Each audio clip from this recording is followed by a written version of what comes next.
ఇక వార్తల్లోకి వెళ్దాం. ఈనాడు దినపత్రిక చూద్దాం.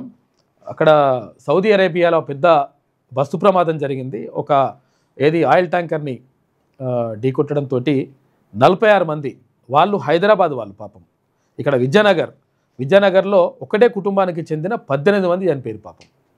సజీవ దహనం అయిపోయినారు. దారుణం జరిగిపోయింది పాపం. పవిత్ర యాత్రలో పెను విషాదం. సౌదీ అరేబియాలో ఘోర రోడ్డు ప్రమాదం. ఇక డీజిల్ ట్యాంకర్ నుండి కొన్న యాత్రికుల బస్సు మదీనాకు 25 కిలోమీటర్ల దూరంలో, మదీనా పోతారు ఎక్కువ శాతం, మక్కా మసీదు తర్వాత మదీనాకు వెళ్ళేసి, అంటే హజ్ యాత్రకు తర్వాత వీళ్ళందరూ వెళ్తుంటారు కదా ముస్లిమ్స్, అక్కడ పవిత్రంగా భావిస్తారు. అటువంటి అక్కడ వెళ్ళే టైంలో ఇటువంటి జరిగిందంట. ప్రాణాలతో బయటపడ్డ డ్రైవర్, మరో యువకుడు, ప్రధాని, సీఎం, ఇతర ప్రముఖుల సంతాపం.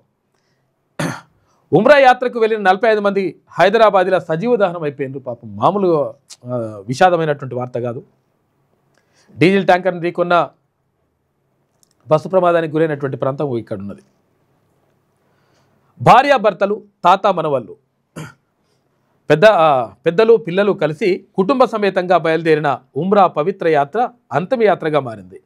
సౌదీ అరేబియాలోని మక్కాలో పవిత్ర స్థలాలను దర్శించుకొని ప్రార్థనా మందిరాల్లో ప్రార్థనలు చేసి ఇక మదీనాకు బయలుదేరగా మార్గమధ్యంలో అంతులేని విషాదం చోటు చేసుకుంది.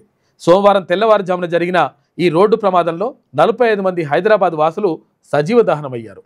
మక్కా నుంచి ప్రయాణిస్తున్న బస్సు భారత కాలమానం ప్రకారం ఆదివారం అర్ధరాత్రి దాటాక 1:30 స్థానిక కాలమానం ప్రకారం, అక్కడ కాలమానం ప్రకారం రాత్రి 11 గంటలకు మదీనాకు 25 కిలోమీటర్ల దూరంలో మప్రిహత్ ప్రాంతంలో ముందు వెళ్తున్నటువంటి డీజిల్ ట్యాంకర్ను ఢీకొట్టిందట. ఒక్కసారిగా బస్తంతా మంటలు వ్యాపించడంతో క్షణాల వ్యవధిలో దగ్ధమైంది.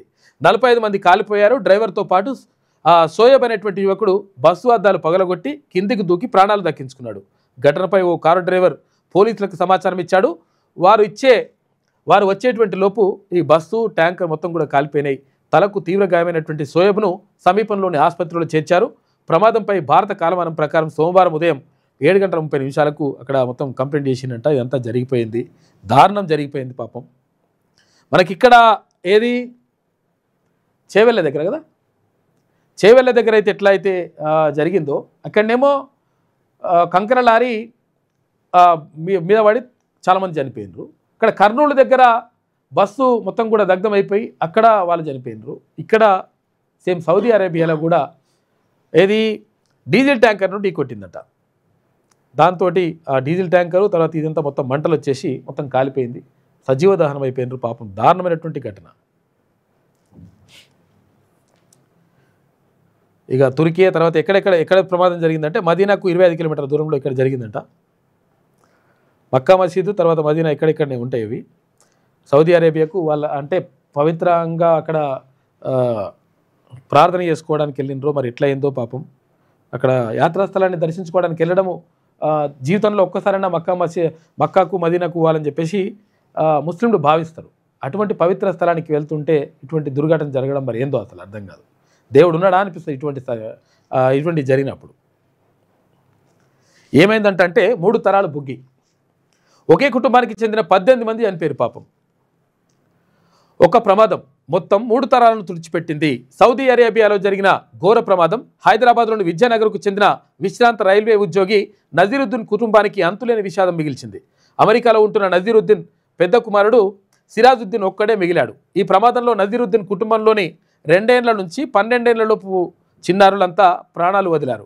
నజీరుద్దీన్ దక్షిణ మధ్య రైల్వేలో ట్రైన్ గార్డుగా పనిచేసి ఉద్యోగ విరమణ పొందిండంట. ఆయనకు భార్య తర్వాత అఖ్తర్ బేగం, ఆ కుమారులు సిరాజుద్దీన్ వీరందరూ కూడా ఉన్నారంట.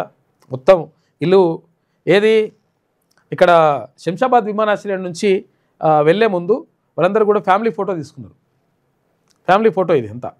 వీళ్ళందరూ పిల్లలు తర్వాత వీళ్ళందరూ ఆ మహిళలు వీళ్ళందరూ కలిసి వెళ్ళిపోయినరు. తిరిగి రాని లోకానికి వెళ్ళిపోయింది. అక్కడే అయిపోయింది లెక్క. మక్కా వెళ్ళడానికి ముందు విమానాశ్రయంలో తీసుకున్నట్టు ఇక్కడ శంషాబాద్ ఎయిర్పోర్ట్లో.